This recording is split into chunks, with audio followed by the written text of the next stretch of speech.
제가 역사 자료를 수집한 게 꽤 오랜 세월이 지났는데요. 그러면 사람들은 저에게 묻죠. 골동품을 모으냐고. 저는 골동품을 모으는 사람이 아닙니다. 이 골동품이라고 하는 것은 오래되고 진귀한 어떤 것을 의미하는데, 제가 수집하는 이 역사 자료라고 하는 것은 오래될 수도 있고 오래되지 않을 수도 있고, 그다음에 진귀할 수도 있고 진귀하지 않을 수도 있고, 이걸 다 포함하기 때문에 골동품이라고 말하는 것은 좀 맞지 않습니다. 예를 들면요, 이 자료는 백마정이라고 하는 정자 앞에 군인들 3명이 기념사진을 찍은 겁니다. 백마정은 백마부대가 베트남 전쟁에 파병되어서 거기에다 세운 정자입니다. 그럼 저것이 골동품일까요? 이렇게 제가 수집하는 물건들은요, 그래서 골동품이 아니라 역사의 흔적이 묻어있는 역사 자료들입니다. 이렇게 수집하게 된 계기가 있으신가요? 그 계기는 지금부터 꽤 오래전에 1987년으로 거슬러 올라갑니다.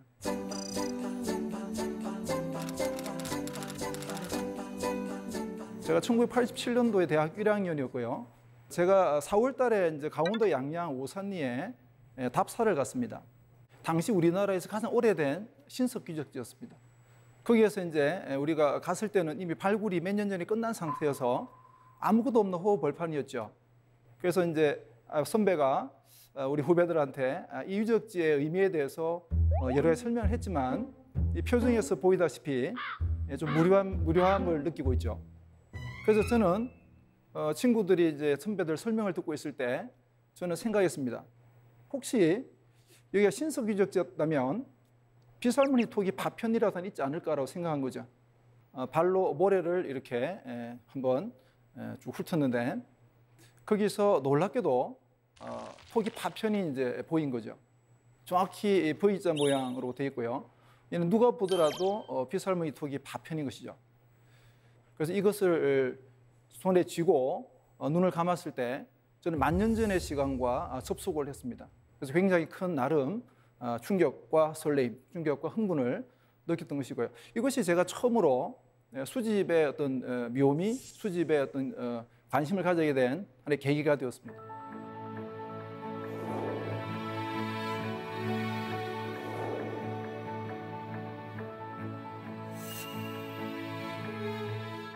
근데 이것이 이제 첫 계기에 불과했고요. 제가 그 이후에 이제 수집을 하나씩 하는 과정에서 진정한 즐거움과 흥미는 이런 데서 이제 나오는 것이죠. 1946년 9월 달에 호열자 귀향 명령서.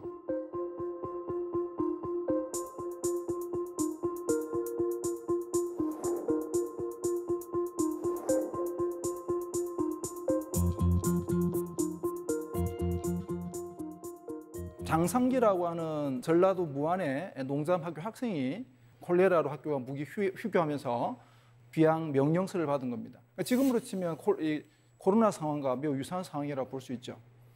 근데 놀라운 사실은 제가 1946년도라고 한다면 저의 학사 졸업 논문이 저 시기를 대상으로 한 것이었습니다. 근데 저는 1946년, 47년의 역사를 공부하면서 미속노위원회라든지 또는 좌합자운동이라든지 또 반타운동이라든지 이런 데 대해서는 굉장히 나름 많이 알고 있다고 생각했는데요. 저 당시 민중들이 또 민초들이 콜레라로 저렇게 고생했다는 사실을 거의 처음 알았습니다. 나름 큰 충격이었고요. 그래서 내가 교과서에서 또는 공식적인 역사 속에서 배웠던 역사는 반쪽이었구나라는 것을 알게 된 계기가 되었습니다. 그리고 또 하나, 저를 또 하나 이제 저희 충격을 준 그림입니다. 이 그림은 김한기 화백이 그린 꽃장수라는 그림입니다. 근데 이 꽃장수, 아름다운 이 꽃을 파는 이 아저씨가 있고요. 앞에 또 노점상 아주머니가 있고, 텐트가 천막이 보이고, 버스가 가고 있죠. 근데 제가 처음에는 이것이 단순히 꽃장수 그림인 줄 알았더니 연도가 1952년도였습니다.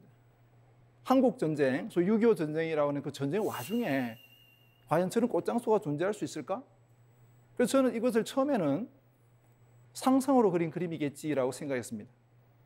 그런데 여러 자료들을 모아보니 이 상상이 아니라 정말 저 시대 때 꽃을 파는 사람이 있었구나 하는 것을 제가 알게 됩니다.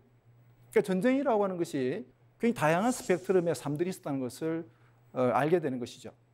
예를 들었어요. 군인들 여러 명이 1953년 6.25 전쟁 끝나기 한 5개월 전에 사진입니다. 진달래 꽃이 피어 있고요. 그리고 꽃을 한아름 안고 3명, 4명이 서로 이제 사진을 찍었는데 저게 전쟁터에서 꽃과 전쟁과 꽃은 어울리지 않는 상징인데 저게 저 사진 속에는 큰 무리 없이 들어가 있죠. 오른쪽 사진은 더더욱 재미있는 사진인데요. 루퍼트 넬슨이라는 한 외국 기자가 우리나라에 와서 한국 전쟁을 찍은 사진 중에 하나입니다. 한국 군인의 탱크 속에 우연히 들어가 봤다는 거죠. 그 탱크 속에 온통 꽃으로 장식되어 있다는 겁니다. 그래서 이 기자는 깜짝 놀랐다는 거죠.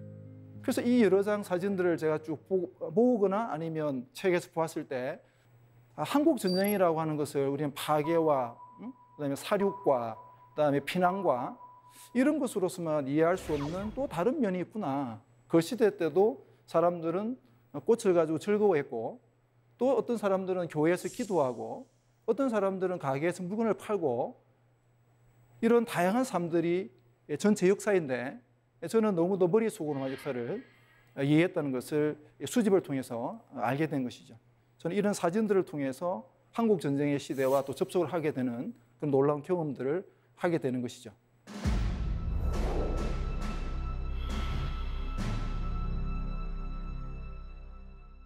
자, 이것은 이제 제가 수집한 자료인데요.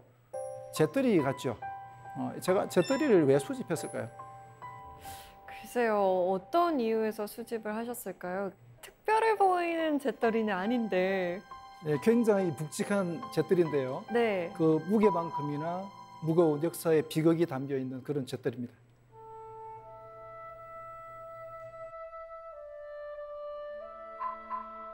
네, 저 뒷면에 보면 105mm라고 되어 있습니다.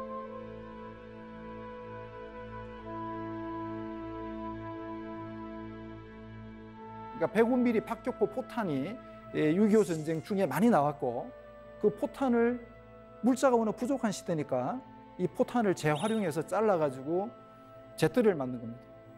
감당할 수 없이 많은 저 탄피, 저것들을 그 시대 민중들은 삶의 도구로 아주 슬기롭게도 저걸 받아들여서 생활 도구로 전환시켜 버렸습니다.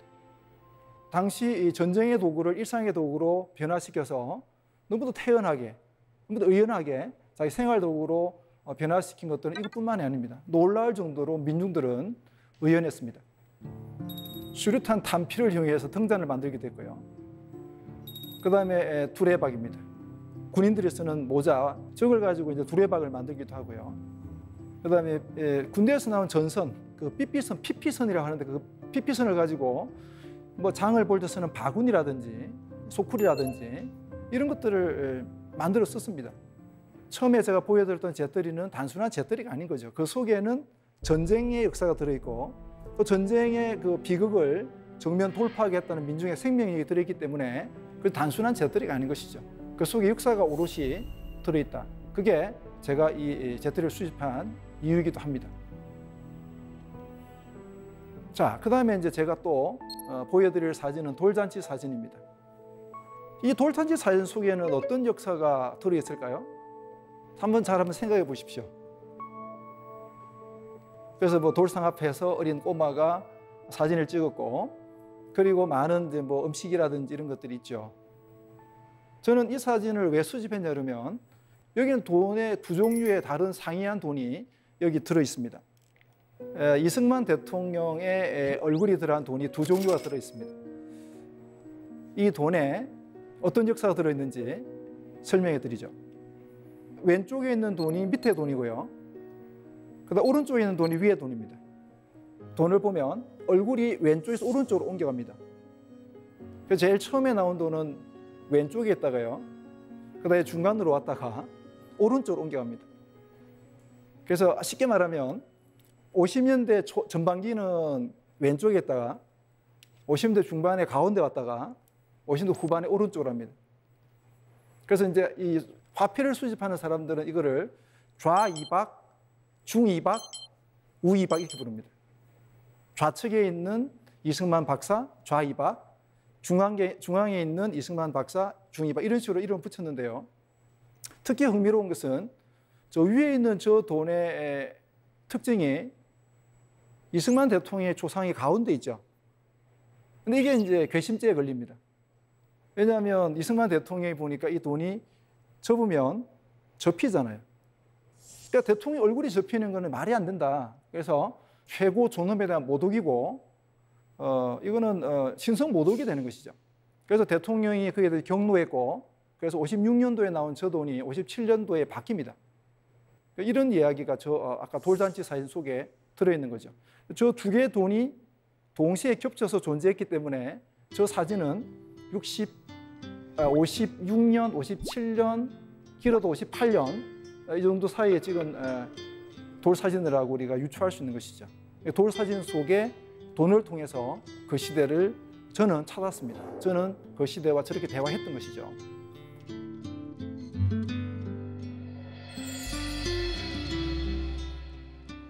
자, 아나운서께서는 제가 수집한 이 사진 네. 속에서 무엇이 보이십니까? 여학생 2명이 나들이를 가서 기념으로 찍은 것 같은데 뭔가 특별한 게 있나요? 이 사진에? 이 속에 역사가 숨어 있는데 바로 저 동상입니다. 두 여인 뒤에 저 뒤에 동상이 하나 써 있죠. 저 동상이 바로 이승만 대통령 동상입니다. 남산에 아주 거대한 동상이 세워졌는데요. 이승만 대통령 태어난 거, 생일, 생신, 탄신이라고 그래요. 그 당시에는 80주년 기념으로 세운 겁니다. 뭐 몸체가 거의 한 7m 이상 되는 거대한 동상을 세웠는데요. 근데 이게 왜 중요하냐 그러면 지금은 동상을 다 철거해버렸죠. 그리고 우리들은 어떤 권력자 또는 뭐 대통령의 동상이 있었던 시절을 상상을 할 수 없습니다. 이런 사진들을 통해서 그 시대를 들여다볼 수 있는 것이죠. 50년대 한국은요, 북한과 남한은 그 당시 경쟁적으로 동상 세우기에 경쟁하듯이 달려들었죠. 그래서 북한은 북한대로 김일성 동상, 남한은 남한대로 이승만 대통령 동상을 세워가지고요, 동상의 왕국이었습니다. 근데 북한은 여전히 동상들이 많이 남아있고요. 근데 우리는 동상이 다 사라졌죠. 그래서 이런 사진들을 통해서 우리는 그 시대, 동상의 시대를 정언할 수 있고 또 만날 수 있는 것이죠. 그래서 그런 점에서는 굉장히 소중한 자료가 되는 것이죠.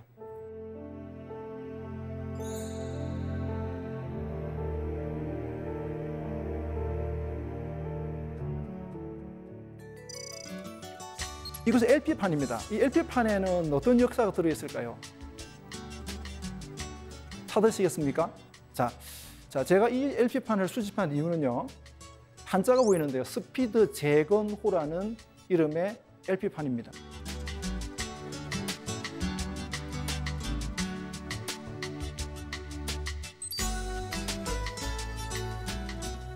우리나라에는 한때 재건의 구호가 아주 크게 고창됐던 시기가 있습니다.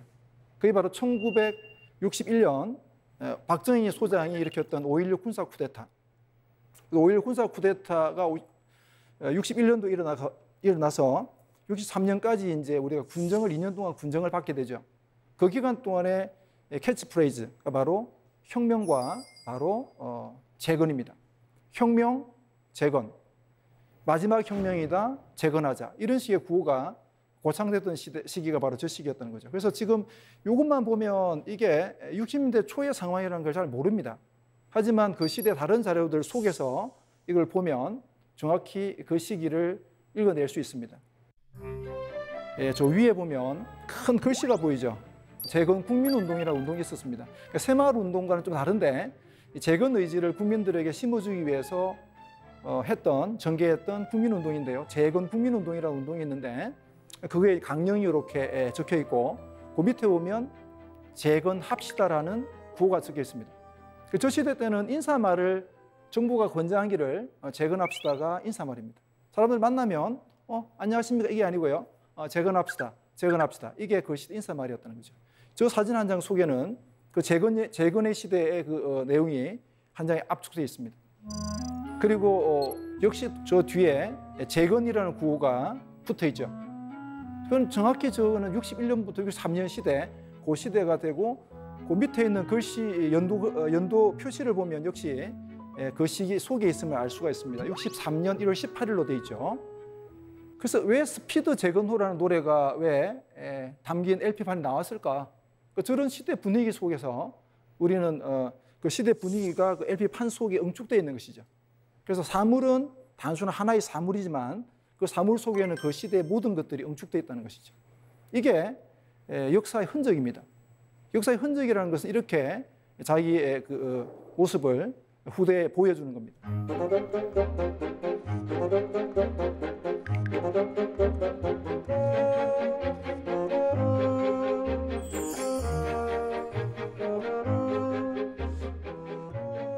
자, 다음 사진 한번 보시죠. 이 엽서입니다. 엽서인데요.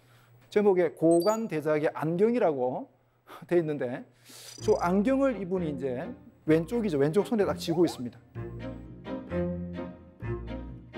그럼 여기서 안경이라는 것이 도대체 무슨 의미가 있을까? 안경이 저 높은 벼슬아치의 저 인물이 왜 왼쪽에 자랑스럽게 안경을 저렇게 들고 있을까? 저것도 그 시대 상황 속에서 읽어낼 수 있는 역사가 있습니다. 안경은 이 당시 지금부터 100년 전, 150년 전에는요. 안경이 집안째 값입니다. 안경이 곧 부와 신분과 권력의 상징입니다. 명예의 상징이죠.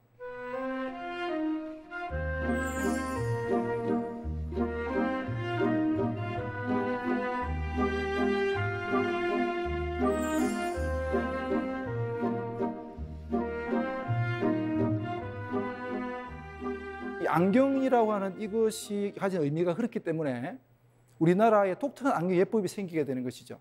나이가 많은 사람에게는 앞에서는 나이 어린 사람은 절대 안경 쓰면 안 됩니다. 그리고 신분이 높은 사람 앞에서는 신분이 낮은 사람은 안경을 쓰면 안 되죠. 신분이 낮은 사람이 안경을 쓸 수도 없고요. 그렇습니다. 지금도 예법을 많이 따지는 사람들은요. 나이 아주 많은 어르신들 앞에서 안경 벗습니다. 그게 시대의 흔적이죠.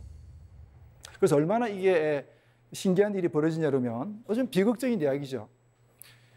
우리 보통 세도 정치라고 말하면 순헌철, 헌종, 헌종 임금이 있는데 헌종의 부인 왕비의 오빠가 조병구라는 사람이 있는데요. 이 조병구라는 사람이 눈이 매우 나빴다고 합니다. 그래서 이 사람이 궁궐에 들어가서 여동생을 만나는데 왕실법도는 아무리 왕비의 오빠라고 하더라도 안경을 벗어야 되는 거죠. 근데 이 조병구는 너무 편하게 생각한 나머지 여동생에 대해서 안경을 쓰고 만났습니다. 근데 그 장면을 우연히 이제 헌종이 지나다 본 거죠. 그래서 헌종이 말을 던집니다. 외척의 목에는 칼이 들어가지 않습니까? 라고 말을 던집니다. 살벌한 말이죠. 그래서 이제 이 조병구가 이제 궁궐에서 나온 다음에 그날 밤새 고민합니다. 자괴감. 내가 왜 여동생 왕비 앞에서 안경을 썼을까? 그래서 결국 고민하다가 조병구는 음독 자살하게 됩니다. 이게 안경의 의미란 거죠. 그래서 안경이라는 것의 의미, 역사가 그 속에 이제 의미가 들어있기 때문에 그런 소중한 의미를 가지게 되는 것이죠. 또 하나 에피소드를 이야기 드리면요. 우리가 강화도 조약이라 해서 1876년도에 강화도 조약을 맺고 소위 개항을 당하죠. 그리고 일본으로 우리가 수신사가 일본으로 갑니다. 이때 수신사로 갔던 사람이 김기수이고 그 김기수가 13명의 단원들 사절단의 일행을 데리고 일본을 갑니다. 영국의 어떤 그 기자가 캐리커찬 수신사 김기수 일행 행렬도 있는데요. 근데 일본은 그 당시 천지개벽한 일본이었습니다. 그래서 1868년도에 메이지 유신이라는 그 유신을 통해서 매우 급진적인 서구화 작업을 하고 있었죠. 그래서 이제 일본이 김기수 수신사에게 변화된 일본의 모습을 과시합니다. 그래서 기차를 태워줍니다. 이미 1868년 메이지 유신 직후에 일본 도쿄에 기차가 다니죠. 그래서 일본 김기수에게 일본이 기차를 태워줍니다. 그런데 김기수는 이렇게 질문했다고 합니다. 기차를 탄 김기수의 질문치고는 좀 당혹스러운 질문입니다. 기차 어디 있습니까? 기차를 탄 김기수가 기차 어디 있습니까? 라고 묻습니다. 좀 이상하죠? 왜냐하면 김기수라고 하는 이 인물의 머릿속에는 타는 것이라는 것의 개념은요, 말, 가마 이런 것으로만 머릿속에 들어있는데 건물 같은 데 올라선 거죠. 건물 같은 데 들어왔잖아요. 그럼 그 속에 타는 게 들어있어야 되는데 이 건물 자체가 움직일 거라고 생각을 전혀 못했던 것이죠. 그래서 그 기차가 움직이자, 건물이 움직이자 김기수는 큰 충격에 빠집니다. 또 하나 김기수를 놀라게 했던 것은 바로 빛의 속도입니다. 기차가 그렇게 큰 덩치의 물건이 그렇게 빨리 달리다니. 시속 20km입니다. 지금은 KTX가 300km를 넘게 달리지만 저때 20km, 25km 빨리 달리는 20km, 25km거든요. 근데 그 25km, 20km만 가지고도 그 당시로서는 빛의 속도입니다. 그렇게 덩치가 큰 것이 그렇게 빠르게 움직일 수가 없는 것이죠. 근데 김기수는 일본의 그 발전된 문물에 대해서 그게 놀랄 수밖에 없었는데 좀 애잔한 것은 뭐냐 그러면 일본에 갈 때는 일본의 길을 죽이겠다고 했습니다. 일본은 그렇게 변화된 것에 대해서 잘 몰랐겠죠. 근데 출발할 때는 우리 일본 놈들의 길을 죽이자라고 하는 마음으로 하고 일종의 정신 승리를 하고 싶었던 것이죠. 그래서 13명 전원 똑같은 드레스 코드로 합니다. 바로 안경입니다. 13명 전원 안경을 끼고 갔죠. 왜? 우리 조선은 너 일본보다 우월하다는 것을 드러내는 수단으로서 안경을 선택했던 것이죠. 그래서 이게 잘 보면요, 김기수의 얼굴이 안경을 낀 모습을 확인할 수 있죠. 근데 조금 더 우리가 좀 애잔한 것은 뭐냐 그러면 저 당시 안경은 우리가 지금 쓰는 안경과 의미가 전혀 다릅니다. 지금 우리가 안경을 끼고 바깥 활동을 할 수 있죠. 그리고 코받침도 있고요. 그다음에 적당하게 주어주기 때문에 안경을 쓰고 축구할 수도 있고 야구할 수도 있고 농구할 수도 있습니다. 그런데 이 당시 안경은요, 바깥용으로 만들어진 물건이 아니라 실내에서 책을 볼 때 잠시 코에 걸치는 용도의 도구였단 말이죠. 그래서 코받침도 없고요. 그리고 이 접이식으로 이 다리가 되어 있어서 뒤에 줄을 묶어서 이렇게 매고 그냥 잠시 눈에 앞에다 대는 물건이기 때문에 저렇게 실외에서 끼고 다니는 것은 굉장히 특이한 장면이었죠. 그래서 일본 사람들은 아마 저 장면을 보고 어떤 생각을 했을지 좀 궁금한데요. 우리가 이제 저 그림을 보았을 때는 그런 좀 측은한, 안 됐다, 혹은 뭐랄까요, 그 시대에 어떤 우리 조상들이 그래도 그나마 일본에서 어떤 그 자존심을 세우고자 했던 그런 어떤 마음이랄까 이런 걸 다 읽어낼 수 있는 그런 그림이 바로 저 그림이라고 볼 수 있죠. 저 속에도 저런 역사가 숨어 있습니다.